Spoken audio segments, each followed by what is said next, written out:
ಭಾರತೀಯ ನೆಲದಲ್ಲಿ ಭಾರತದ ವಿಶ್ವವಿದ್ಯಾಲಯದಲ್ಲಿ ಭಾರತೀಯ ಸೇನೆಯ ಬಗ್ಗೆ ತೀವ್ರವಾದ ಆರೋಪಗಳ ಬಗ್ಗೆ ಚರ್ಚೆ ಆಗ್ತಾ ಇದೆ ಅಂತಂದ್ರೆ ಅದು ಒಂದು ಸ್ವಾತಂತ್ರ್ಯನ ಅಥವಾ ದೇಶ ವಿರೋಧದ ಚಟುವಟಿಕೆನ. ಇಷ್ಟಕ್ಕೂ ಬೆಂಗಳೂರಿನ ಅಜಿಂ ಪ್ರೇಮ್ಜಿ ಯೂನಿವರ್ಸಿಟಿಯಲ್ಲಿ ಆಗಿರ್ತಕ್ಕಂಥ ಒಂದು ಕಾಂಟ್ರವರ್ಸಿ ಏನು ABVP ಏನು ಸಂಘಟನೆ ಇದೆ ಅದು ಮಾಡ್ತಾ ಇರ್ತಕ್ಕಂಥ ಆರೋಪಗಳೇನು, ಇಷ್ಟಕ್ಕೂ ಆ ಕಾಲೇಜ್ ಕ್ಯಾಂಪಸ್ ಒಳಗಡೆ ಏನೆಲ್ಲ ವಿಚಾರಗಳು ನಡೆದಿದೆ ಅನ್ನೋದ್ರ ಬಗ್ಗೆ ಈ ಒಂದು ವಿಡಿಯೋದಲ್ಲಿ ಕಂಪ್ಲೀಟ್ ಆಗಿ ತಿಳಿಸೋ ಪ್ರಯತ್ನವನ್ನ ಮಾಡ್ತೀನಿ. ಅದಕ್ಕೋಸ್ಕರ ವಿಡಿಯೋನ ಸ್ಕಿಪ್ ಮಾಡದೆ ಕೊನೆ ತನಕ ನೋಡಿ ಅಂತ ರಿಕ್ವೆಸ್ಟ್ ಮಾಡ್ಕೊಳ್ತಾ, ಇಫ್ ಇನ್ ಕೇಸ್ ನೀವು ಇನ್ನೂ ಕ್ರಿಯೇಟಿವ್ ಕೋದಂಡ ಯೂಟ್ಯೂಬ್ ಚಾನಲ್ಗೆ ಸಬ್ಸ್ಕ್ರೈಬ್ ಮಾಡ್ಕೊಂಡಿಲ್ಲ ಅಂದ್ರೆ ದಯವಿಟ್ಟು ಇಲ್ಲೇ ಸಬ್ಸ್ಕ್ರೈಬ್ ಮಾಡ್ಕೊಳ್ಳಿ. ಇನ್ಸ್ಟಾಗ್ರಾಮ್ ಅಲ್ಲಿ ನೋಡ್ತಾ ಇದ್ದಾರೆ ಅಂದ್ರೆ ಪೇಜ್ ನ ಫಾಲೋ ಮಾಡ್ಕೊಂಡಿಲ್ಲ ಅಂದ್ರೆ ದಯವಿಟ್ಟು ಪೇಜ್ ನ ಫಾಲೋ ಮಾಡ್ಕೊಳ್ಳಿ ಫರ್ದರ್ ಅಪ್ಡೇಟ್ಸ್ಗಾಗಿ. ಬನ್ನಿ ವಿಡಿಯೋನ ಸ್ಟಾರ್ಟ್ ಮಾಡೋಣ. ABVP ಅಖಿಲ ಭಾರತ ವಿದ್ಯಾರ್ಥಿ ಪರಿಷತ್ ಅಂತ ಏನ್ ಕರಿತೀವಿ, ಆ ಒಂದು ಸಂಘಟನೆಯ ಆರೋಪಗಳನ್ನ ನಾವು ನೋಡೋದಾದ್ರೆ ಅವರು ಹೇಳ್ತಿರೋದ್ರ ಪ್ರಕಾರ ಭಾರತೀಯ ಸೇನೆಗೆ ಆ ಒಂದು ಕ್ಯಾಂಪಸ್ ಒಳಗಡೆ ಅವಮಾನವನ್ನ ಮಾಡ್ತಾ ಇದ್ದಾರೆ. ಅಂಡ್ ಕಾಶ್ಮೀರದ ವಿಚಾರದಲ್ಲಿ ಒಂದು ಸಂವೇದನಾಶೀಲತೆಯ ವಿಚಾರಗಳನ್ನು ತಗೊಂಡು ಅದ್ರ ಬಗ್ಗೆ ಚರ್ಚೆಯನ್ನ ಮಾಡ್ತಾ ಇದ್ದಾರೆ. ರಾಷ್ಟ್ರೀಯ ಏಕತೆಗೆ ಧಕ್ಕೆ ತರ್ತಾ ಇದ್ದಾರೆ ಅಂತ ಹೇಳ್ಬಿಟ್ಟು ಗಂಭೀರವಾದ ಆರೋಪಗಳನ್ನ ಮಾಡಿದ್ದಾರೆ. ಅಂಡ್ ಇದರ ವಿರುದ್ಧ ಒಂದು ಪ್ರತಿಭಟನೆಗಳನ್ನು ಕೂಡ ಮಾಡಿದರೆ, ಕಪ್ಪು ಮಸಿಯನ್ನು ಕೂಡ ಬಳದಿದ್ದಾರೆ ಬೋರ್ಡ್ಗಳಿಗೆ ಅಂತಾನೆ ಹೇಳಬಹುದು. ಈ ಒಂದು ಪರಿಸ್ಥಿತಿಯನ್ನ ಕಂಟ್ರೋಲ್ ತರೋದಕ್ಕೆ ಅಂತ ಸುಮಾರಷ್ಟು ವಿದ್ಯಾರ್ಥಿಗಳನ್ನ, ಸಂಘಟನೆ ವಿದ್ಯಾರ್ಥಿಗಳನ್ನ ಪೊಲೀಸರು ಬಂದು ಬಂಧಿಸಿದ ಕೂಡ ಆಗಿದೆ ಅಂತಾನೆ ಹೇಳ್ಬೋದು.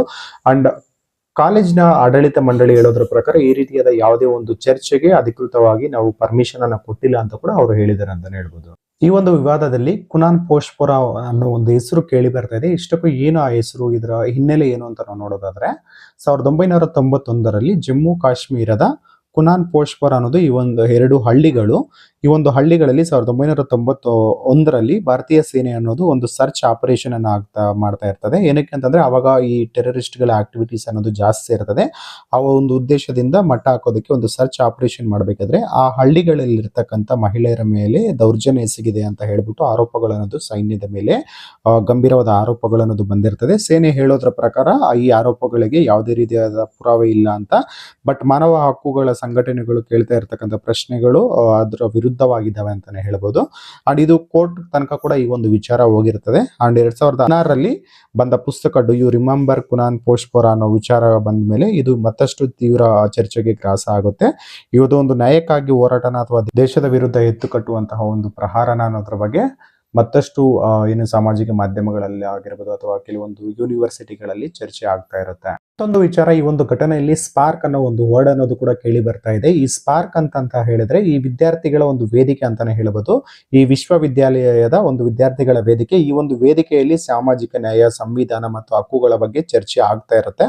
ಬಟ್ ಈ ಒಂದು ಸ್ಪಾರ್ಕ್ ಮೇಲೆ ಇರ್ತಕ್ಕಂಥ ಗಂಭೀರ ಆರೋಪಗಳೇನು ಅಂತ ನಾವು ನೋಡೋದಾದ್ರೆ ಇದು ಒಂದು ಎಡಪಂಥೀಯ ಚಿಂತನೆಯ ಒಂದು ವೇದಿಕೆ ಆಗಿರ್ತದೆ. ಈ ಒಂದು ಘಟನೆ ಬಗ್ಗೆ 2 ಪರ ವಿರೋಧದ ಚರ್ಚೆಗಳಾಗ್ತಾ ಇದಾವೆ. ಕೆಲವರು ಹೇಳೋದ್ರ ಪ್ರಕಾರ ದೇಶ ವಿರುದ್ಧ ಮಾತಾಡಬಾರದು, ಮಾತನಾಡಿದ್ರೆ ಅದು ದೇಶದ್ರೋಹ ಆಗ್ತದೆ ಅಂತ ಕೆಲವರು ಹೇಳ್ತಾರೆ. ಅಂಡ್ ಇನ್ನೊಂದು ಪಾಳಯದಲ್ಲಿ ಕೇಳಿ ಬರುವಂತದ್ದು ಏನಪ್ಪಾ ಅಂತಂದ್ರೆ ಪ್ರಶ್ನೆ ಕೇಳೋದು ಒಂದು ದೇಶದ್ರೋಹ ಅಲ್ಲ ಅಂತ ಇನ್ನೊಬ್ರು ಅದ್ರ ಬಗ್ಗೆ ವಾದವನ್ನ ಮಂಡಿಸ್ತಾರೆ ಅಂತಾನೆ ಹೇಳ್ಬೋದು. ಇಷ್ಟಕ್ಕೂ ನಿಜವಾದ ದೇಶ ಪ್ರೇಮ ಅಂತಂದ್ರೆ ಏನು ಅನ್ನೋದ್ರ ಬಗ್ಗೆ ಇನ್ನು ಪ್ರಶ್ನೆ ಅನ್ನೋದು ಕಾಡ್ತಾ ಇದೆ ಅಂತಾನೆ ಹೇಳ್ಬೋದು. ದೇಶ ಪ್ರೇಮ ಅಂತಂದ್ರೆ ಸರ್ಕಾರವನ್ನ ಪ್ರಶ್ನೆ ಮಾಡದೇ ಇರೋದೇನಾ ಅಥವಾ ಪ್ರಶ್ನಿಸುವುದೇ ದೇಶದ ಒಂದು ಪ್ರಜಾಪ್ರಭುತ್ವದ ಶಕ್ತಿ ಅನ್ನೋದ್ರ ಬಗ್ಗೆ ಇನ್ನೂ ಕ್ಲಾರಿಟಿ ಅನ್ನೋದು ಬರಬೇಕಾಗಿದೆ. ಅಂಡ್ ಈಗ ಅಜಿಂ ಪ್ರೇಮ್ಜಿ ಯೂನಿವರ್ಸಿಟಿ ವಿವಾದ ಏನಿದೆ, ನಮ್ಮ ದೇಶದ ಭವಿಷ್ಯವನ್ನು ಸ್ಪರ್ಶಿಸುವ ಒಂದು ಪ್ರಶ್ನೆ ಅಂತಂದ್ರೆ ವಿಶ್ವವಿದ್ಯಾಲಯಗಳು ಚರ್ಚೆಯ ಸ್ಥಳವೇ ಅಥವಾ ಒಂದು ನಿಯಂತ್ರಿತ ಪ್ರದೇಶವೇ ಅನ್ನೋದ್ರ ಬಗ್ಗೆ ಸುಮಾರು ಜನಗಳಿಗೆ ಒಂದು ಪ್ರಶ್ನೆಯನ್ನ ಕಾಡ್ತಾ ಇದೆ. ಒಂದು ದೇಶದ ಬಗ್ಗೆ ಅಥವಾ ಸೈನಿಕರ ಬಗ್ಗೆ ಮಾತಾಡಬೇಕು ಅಂತಂದ್ರೆ ಒಂದು ಸರ್ಟನ್ ಬೌಂಡ್ರೀಸ್ ಇದೆಯಾ ಅಥವಾ ಗೈಡ್ ಲೈನ್ಸ್ ಇದೆ, ಇಷ್ಟಕ್ಕೂ ಏನು ವಿಶ್ವವಿದ್ಯಾಲಯದಲ್ಲಿ ಏನೆಲ್ಲ ವಿಷಯಗಳು ಚರ್ಚೆ ಮಾಡಬೇಕು ಅನ್ನೋದಕ್ಕೆ ಏನಾದ್ರು ಪ್ರೋಟೋಕಾಲ್ ಇದೆ ಅನ್ನೋದ್ರ ಬಗ್ಗೆ ಸುಮಾರಷ್ಟು ಚರ್ಚೆಗಳು ಕೂಡ ಆಗ್ತಾ ಇದೆ ಅಂತಾನೆ ಹೇಳ್ಬೋದು. ಈ ಒಂದು ಯೂನಿವರ್ಸಿಟಿಯ ಮಾನ್ಯತೆಯನ್ನ ರದ್ದು ಮಾಡಬೇಕಂತ ABVP ಗೃಹ ಸಚಿವರಾದ ಅಮಿತ್ ಶಾ ಅವರಿಗೆ ಇನ್ನು ಪತ್ರವನ್ನು ಕೂಡ ಬರೆದಿದ್ದಾರೆ ಅಂತಾನೆ ಹೇಳ್ಬೋದು. ಅಂಡ್ ಸುಮಾರಷ್ಟು ವಿಚಾರಗಳು ಈಗ ಒಂದು ಟ್ರೆಂಡ್ ಆಗ್ತಾ ಇದ್ದೇನೆ.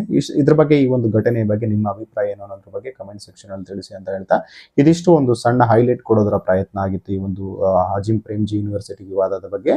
ಈ ವಿಡಿಯೋ ನಿಮ್ಗೆ ಏನಾದರೂ ಇಷ್ಟ ಆಗಿದೆ ವಿಡಿಯೋಗೆ ಒಂದು ಲೈಕ್ ಮಾಡಿ, ನಿಮ್ಮ ಸ್ನೇಹಿತರಿಗೆ ಶೇರ್ ಮಾಡಿ. ಇಂತಹ ಮತ್ತಷ್ಟು ಇಂಟ್ರೆಸ್ಟಿಂಗ್ ವಿಚಾರಗಳಿಗೋಸ್ಕರ ಕ್ರಿಯೇಟಿವ್ ಕೋದಂಡ ಯೂಟ್ಯೂಬ್ ಚಾನಲ್ಗೆ ಸಬ್ಸ್ಕ್ರೈಬ್ ಮಾಡ್ಕೊಳ್ಳಿ. ಧನ್ಯವಾದಗಳು ಸ್ನೇಹಿತರೆ.